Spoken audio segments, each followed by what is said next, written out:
Hai semuanya, selamat datang di channel Bule Bercerita. Kalau hidupmu udah terlalu serius, terlalu ribet, dan terlalu banyak pikiran, sini duduk bareng kami. Rumahnya cinta menarik. Fakta seru dan konten yang selalu bikin kamu pengen nonton, lagi dan lagi. Di sini kita nggak cuma ngobrol soal satu hal aja. Kadang kita bahas yang lucu, kadang yang bikin mikir, kadang juga yang bisa bikin kamu berkata, kok bisa ya? Jadi kalau kamu suka konten yang berwarna dan nggak ngebosenin, pastikan kamu klik tombol subscribe dan aktifin loncengnya sekarang juga. Karena tiap harinya selalu ada sesuatu yang baru menantimu di sini. Siap, yuk kita mulai perjalanan ini. Jangan lupa duduk yang nyaman. Karena ini baru awal dari sesuatu yang seru. Gara-gara tolong model cantik dari Amerika, TK ini dapat jatah untuk lakukan. Senja mulai turun perlahan di pinggiran kota kecil bernama Winslow, Arizona. Cahaya jingga keemasan menyelimuti jalanan yang lengang dan bangunan tua yang sebagian telah ditinggalkan penghuninya. Di trotoar yang sunyi, seorang wanita muda berjalan santai dengan langkah anggun. Rambut pirangnya tergerai, ditiup angin sore yang sejuk. Ia mengenakan jaket tebal berwarna krem, celana jeans ketat, dan sepatu boot kulit coklat yang menambah kesan elegan. Wajahnya tersembunyi di balik kacamata hitam besar. Namanya Emily Carter, seorang model profesional berusia 28 tahun yang baru saja menyelesaikan sesi pemotretan untuk kampanye fashion berkonsep alam liar. Lokasi pemotretan berada di lembah terpencil tak jauh dari kota itu. Setelah menyudahi sesi panjang dan melelahkan, Emily memutuskan untuk berjalan santai, menyusuri kota sendirian, menikmati sisa hari tanpa sorotan kamera atau keramaian penggemar. Sambil berjalan perlahan, Emily sesekali menarik napas dalam dan merasakan udara segar khas Arizona yang kering namun menenangkan. Ia menggenggam tas tangan mewah bermerek Chanel yang tergantung di lengan kanannya. Isinya bukan hanya kosmetik dan ponsel, tapi juga dompet dan dokumen penting hasil kerja hari itu.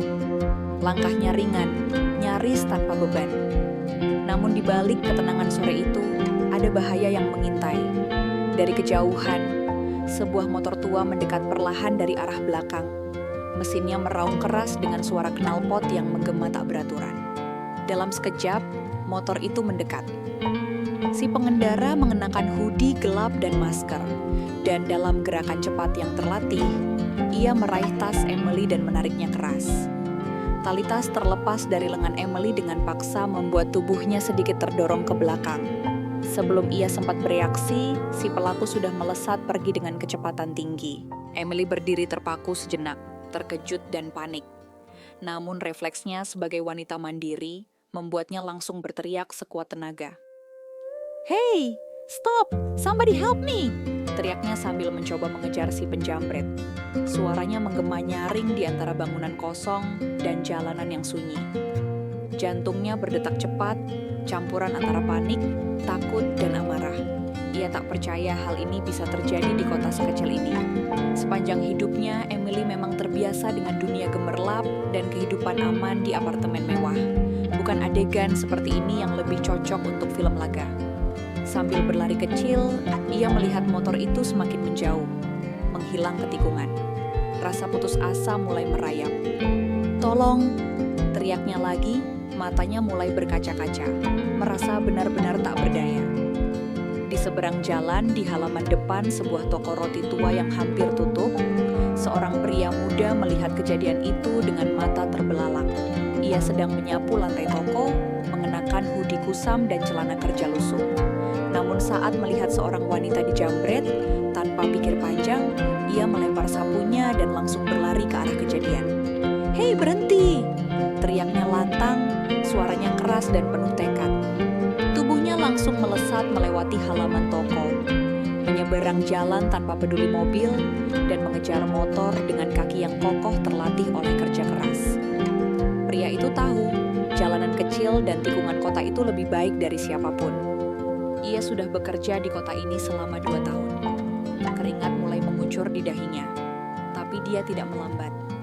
Pandangannya terfokus pada motor yang membawa tas si wanita. Ia tahu dia harus bertindak cepat sebelum semuanya terlambat. Pria itu bernama Rian, usia 30 tahun, berasal dari Jawa Tengah, Indonesia. Ia datang ke Amerika sebagai tenaga kerja Indonesia, TKI, untuk mengadu nasib, meninggalkan ibunya yang sakit dan adik-adiknya di kampung halaman. Di negeri asing ini, Rian mengambil pekerjaan apa saja. Dari cuci piring, bersih-bersih toko, hingga membantu di dapur restoran. Hari ini ia bekerja membantu pemilik toko roti yang ramah, menyapu halaman dan membuang sampah sebelum tutup toko. Hidupnya jauh dari mewah, tetapi ia menjalani hari-harinya dengan kejujuran dan kerja keras. Meski tubuhnya tidak sebesar pria Amerika pada umumnya, Rian memiliki tenaga yang kuat dan jiwa yang tangguh. Ketika melihat penjambretan itu, ia tak berpikir dua kali. Ia tahu risiko mengejar penjahat bersenjata, tapi nalurinya lebih kuat. Rasa kemanusiaannya memaksa dia bertindak. Karena baginya, jika bukan dia yang bertindak, siapa lagi? Rian memutar arah, berlari melewati lorong sempit di antara dua gedung tua. Ia tahu motor itu akan melewati tikungan berbahaya tak jauh dari sana, tempat yang sering ia gunakan untuk memotong jalan menuju halte. Dengan napas memburu dan tubuh yang mulai lelah, ia tetap memaksa kakinya melaju. Dari celah gang, ia melihat motor itu melambat karena adanya lubang besar di tengah jalan. Tanpa ragu, Rian menerjang keluar dan menghadang dari sisi depan. Penjambret itu panik, mencoba menghindar, namun Rian lebih cepat. Ia melompat ke arah motor dan berhasil meraih tas yang tersampir di lengan si pelaku. Motor oleng dan nyaris jatuh, sementara si penjambret melepas tas dan terjatuh ke tanah. Sebelum Rian sempat menangkapnya, pelaku sudah bangkit dan melarikan diri ke semak-semak, meninggalkan motornya. Rian menatap ke arah pelarian itu, tetapi lebih memilih kembali. Tas itu harus dikembalikan. Dengan tangan berdarah karena tergesek aspal saat berebut tas, Rian berdiri tertatih, menggenggam tas tangan mewah itu erat-erat. Nafasnya berat, bajunya kotor oleh debu dan noda darah. Tapi dalam hatinya hanya satu keinginan, mengembalikan barang milik wanita itu. Ia menoleh ke arah jalan utama dan mulai berlari kembali, menyeberangi jalan dengan langkah yang cepat namun mulai goyah. Mobil-mobil melintas, beberapa pengemudi menatap bingung melihat pria Asia berlumuran keringat dan darah membawa tas wanita. Namun Rian tidak peduli. Ia harus memastikan wanita itu aman. Saat ia mendekati tempat kejadian, ia melihat wanita tadi masih berdiri di pinggir jalan, wajahnya cemas dan matanya merah karena hampir menangis. Rian mengangkat tas itu tinggi agar terlihat dari jauh. Berharap itu bisa sedikit menenangkan hati perempuan asing yang tadi tampak begitu takut. Emily berdiri mematung saat melihat pria asing itu datang dari kejauhan, membawa tasnya yang dicuri. Matanya melebar, tak percaya dengan apa yang ia lihat. Pria itu kotor, berkeringat, dan tampak kelelahan, namun tetap berjalan menuju dirinya dengan langkah tegap. Begitu Rian tiba di depannya, ia menyerahkan tas itu dengan tangan gemetar. "Ini punyamu, kan?" ucapnya dengan suara pelan dan napas masih tersengal. Emily tidak berkata apa-apa. Ia hanya memandangi wajah pria itu, melihat luka kecil di pelipis dan darah yang mengalir di tangannya. Air matanya langsung jatuh tanpa bisa ditahan. "You chased him? You really got it back?" Katanya tak percaya. Rian hanya mengangguk sambil tersenyum tipis. Tanpa berpikir panjang, Emily langsung memeluk pria itu erat-erat, mengabaikan semua kotoran dan darah. Thank you so much," ucapnya lirih sambil terisak. Suasana menjadi sunyi sejenak, hanya ada dua orang asing, dipertemukan oleh kejadian tak terduga. Pelukan itu berlangsung beberapa detik, namun terasa lama bagi Rian. Ia tidak pernah dipeluk seperti itu oleh siapapun, apalagi oleh seorang wanita asing yang cantik dan elegan. Ia merasa canggung dan bingung, tapi tidak menolak. Setelah melepaskan pelukannya, Emily memandangi wajah Rian dengan lebih jelas. "You're hurt, Puta," katanya khawatir. Rian hanya mengangguk. "Tak apa, luka sedikit saja." Emily mengeluarkan tisu dari tas yang baru kembali ke tangannya dan mulai membersihkan darah di tangan Rian dengan hati-hati. Tangannya gemetar karena syok belum sepenuhnya hilang. "You didn't have to do that. You could have been hurt worse." Rian mengangkat bahu. "Saya cuma bantu. Kamu butuh bantuan." "Ya, saya bantu." Emily tersenyum, menatapnya kagum. Bagi Ryan, mungkin itu tindakan biasa. Tapi bagi Emily, ini lebih dari sekadar keberanian. Ini adalah tindakan tulus yang jarang ia lihat dalam hidupnya yang dikelilingi kepalsuan. Suara sirine mulai terdengar mendekat. Mobil polisi meluncur cepat ke lokasi kejadian setelah menerima laporan dari warga yang melihat jambret melarikan diri. Dua petugas keluar dan langsung bertanya kepada Emily. Dengan tegas, Emily menunjukkan arah kaburnya pelaku dan menjelaskan bahwa pria di sampingnya ini, Ryan, adalah orang yang menyelamatkan tasnya. Petugas memandang Ryan yang tampak lusuh dan berdarah, lalu mengangguk hormat. "Good job, sir," ucap salah satu dari mereka. Ryan hanya tersenyum kecil. Polisi lalu masuk ke geng kecil dan semak-semak untuk mengejar pelaku. Sementara Emily dan Ryan tetap di tempat. Setelah polisi pergi, Emily kembali menatap Ryan. "I owe you, big time," katanya sambil tersenyum tulus. "Can I buy you a coffee or something?" Ryan terkejut, namun segera mengangguk pelan. "Boleh, kalau kamu mau." Dan disinilah awal dari sesuatu yang lebih besar dari sekadar secangkir kopi. Mereka berjalan berdua menyusuri trotoar, mencari kafe kecil yang masih buka. Emily sengaja menurunkan kacamatanya, membiarkan wajahnya terlihat. Biasanya ia menyembunyikan identitasnya di ruang publik, tetapi hari ini berbeda. Ia merasa aman bersama pria ini. Di dalam kafe bergaya vintage, mereka duduk di sudut dekat jendela. Emily memesan 2 kopi panas dan muffin coklat. Saat pelayan pergi, ia memandangi Ryan dengan senyum yang hangat. "So, your name is?" tanyanya dengan suara lembut. "Ryan," jawabnya. "From Indonesia." Emily mengangguk. "I've never been there, but now I'm curious." Ryan tertawa kecil. "Negaraku indah, banyak gunung dan pantai. Tapi saya di sini cari kerja." Emily memperhatikannya dengan penuh rasa hormat.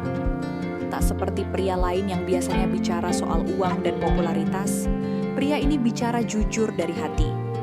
Dan itu membuat Emily merasa seperti manusia, bukan sekadar selebriti. Percakapan mereka terus mengalir. Emily menceritakan betapa bosannya ia dengan dunia modeling, penuh tekanan, persaingan, dan kepalsuan. Ryan hanya mendengarkan dengan sabar, sesekali mengangguk atau tersenyum. Ia memang tidak sepenuhnya mengerti dunia selebriti, tapi ia mengerti perasaan tertekan. "Aku kadang merasa semua orang dekatku hanya karena ketenaran, bukan karena aku," kata Emily lirih. Ryan menatapnya dan berkata jujur, "Saya tidak tahu kamu siapa, tapi saya lihat kamu butuh pertolongan, itu saja." Kalimat itu membuat Emily terdiam. Tak ada pujian atau basa-basi, hanya sebuah ketulusan. Di matanya, Ryan bukan hanya pahlawan jalanan, tapi juga pria yang benar-benar tulus. Hari itu, kopi di gelas mereka jadi saksi awal sebuah koneksi yang sulit dijelaskan antara seorang model Amerika dan pria pekerja dari Indonesia. Sejak hari itu, mereka mulai sering bertemu. Emily tak peduli lagi dengan jadwal padatnya. Setiap kali ada waktu luang, ia menyempatkan bertemu Ryan. Kadang mereka makan malam di restoran kecil, kadang sekadar duduk di taman sambil berbincang. Tak butuh mewah, bersama Ryan, Emily merasa lebih nyata. Ia bahkan mengajarkan Ryan cara menggunakan aplikasi pemesanan makanan dan memperkenalkannya pada dunia digital yang lebih modern. Ryan yang sederhana tak pernah merasa malu. Ia justru tertawa setiap kali salah menekan tombol. Emily pun tertawa bersamanya. Ada kenyamanan yang tak bisa dia rasakan bersama orang lain. Perlahan tapi pasti, Emily menyadari bahwa rasa sukanya pada Ryan tak lagi sebatas rasa terima kasih. Ia mulai menyimpan rindu saat tak bertemu.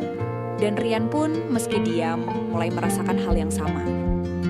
Namun Ryan diliputi rasa ragu. Ia tahu siapa Emily. Ia tahu wanita itu berasal dari dunia yang sangat berbeda dengannya. Bagaimana mungkin seorang TKI seperti dirinya bisa menjadi bagian dari hidup wanita sehebat itu? Di balik kebersamaan mereka, Ryan menyimpan jarak. Ia membatasi perasaan yang mulai tumbuh. Tapi Emily, yang biasa menghadapi pria penuh ego, justru melihat keraguan Ryan sebagai sesuatu yang tulus. Di suatu sore saat mereka duduk di bangku taman kota, Emily menatap Ryan dan bertanya, "You never ask for anything, not even my number. Why?" Rian menunduk, menjawab pelan, "Saya takut kamu pikir saya manfaatkan kamu." Emily tersenyum tipis.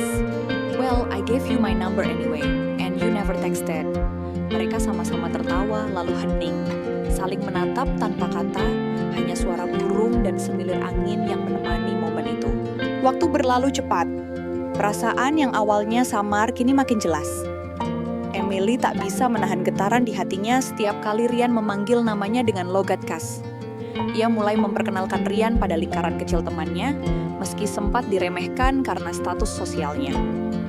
Tapi Emily tak peduli. Ia tahu siapa yang membuatnya merasa dihargai sebagai manusia. Suatu malam saat mereka duduk berdua di tepi danau kecil, Emily memberanikan diri menggenggam tangan Rian. "You know what I'm feeling, right?" bisiknya. Rian menoleh, terkejut, lalu menatap mata wanita itu dalam-dalam. "Iya, saya tahu." "And?" tanya Emily lagi. Rian menghela napas, menatap langit malam yang penuh bintang, lalu berbisik pelan, "Saya juga rasa yang sama, tapi saya takut." Emily tersenyum dan menjawab dengan suara lembut, "Then don't be." Sejak malam itu, hubungan mereka berubah. Tak lagi sekadar teman bicara atau penolong dan yang ditolong. Ada sesuatu yang lebih hangat, lebih dalam. Emily mulai membiasakan dirinya menggandeng tangan Rian saat berjalan, dan Rian pun tak lagi menolak.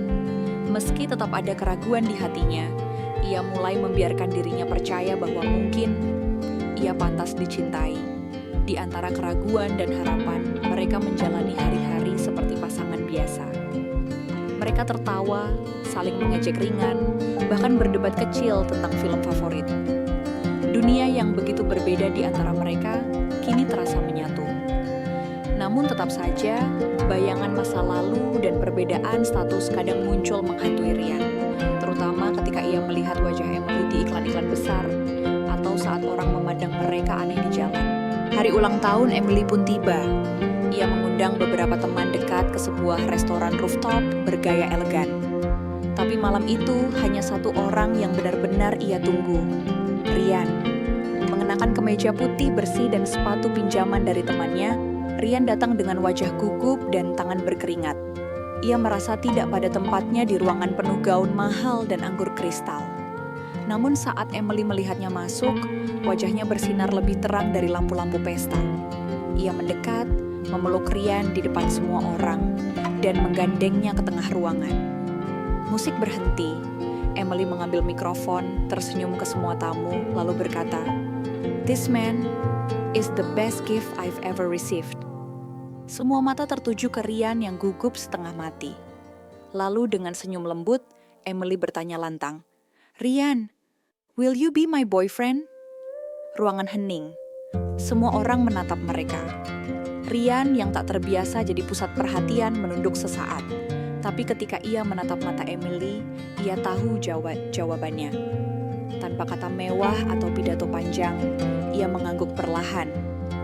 "Yes, with all my heart," ucapnya pelan namun pasti. Tepuk tangan pecah di sekeliling mereka. Emily memeluknya erat, sementara Rian hanya bisa tersenyum dan memejamkan mata. Di pelukannya, ia merasa hangat, merasa diterima. Ia tak peduli dengan tatapan sinis atau cemoohan dari segelintir orang. Ia hanya tahu satu hal, wanita yang paling tulus yang pernah ia temui, kini memeluknya seolah dunia berhenti berputar. Dan untuk pertama kalinya, Rian percaya bahwa cinta tak pernah memilih dari mana kita berasal. Ia hanya butuh keberanian untuk menerima. Kisah mereka tak butuh waktu lama untuk menjadi berita. Seorang fotografer diam-diam mengambil gambar mereka malam itu dan mengunggahnya ke media sosial. Model Amerika terkenal jatuh cinta pada pria biasa yang menyelamatkannya dari penjambretan. Begitu bunyi judul artikel yang menyebar viral. Banyak yang tersentuh, memuji kisah cinta mereka yang tulus dan tak biasa. Tapi tak sedikit pula yang meragukan. Namun Emily tak ambil pusing. Ia justru bangga mengenalkan Rian ke publik. Bahkan dalam sebuah wawancara televisi ia berkata, "He didn't save just my bag, he saved my heart too." Rian yang melihat wawancara itu di rumah kontrakannya hanya bisa tersenyum sambil mengusap matanya yang berkaca-kaca. Waktu berlalu, tapi cinta mereka tetap tumbuh. Rian kini bekerja di studio kreatif milik teman Emily, perlahan membangun karier baru. Emily tak pernah mencoba mengubah Ryan. Ia justru mencintai kesederhanaan dan hati Ryan yang kuat. Mereka sering tertawa mengingat awal mula pertemuan mereka. Tas yang dijambret, luka di tangan, dan kopi pertama di kafe tua. Kalau waktu itu kamu nggak lari ngejar jambret, kita nggak akan duduk di sini, kata Emily suatu malam saat mereka duduk di balkon apartemennya melihat langit kota. Ryan tersenyum. Kalau waktu itu kamu nggak teriak, saya nggak tahu kamu butuh saya. Dan sejak malam itu mereka tahu bahwa cinta sejati tak selalu dimulai dari taman bunga atau lagu romantis. Kadang dimulai dari teriakan minta tolong di sudut jalan sepi.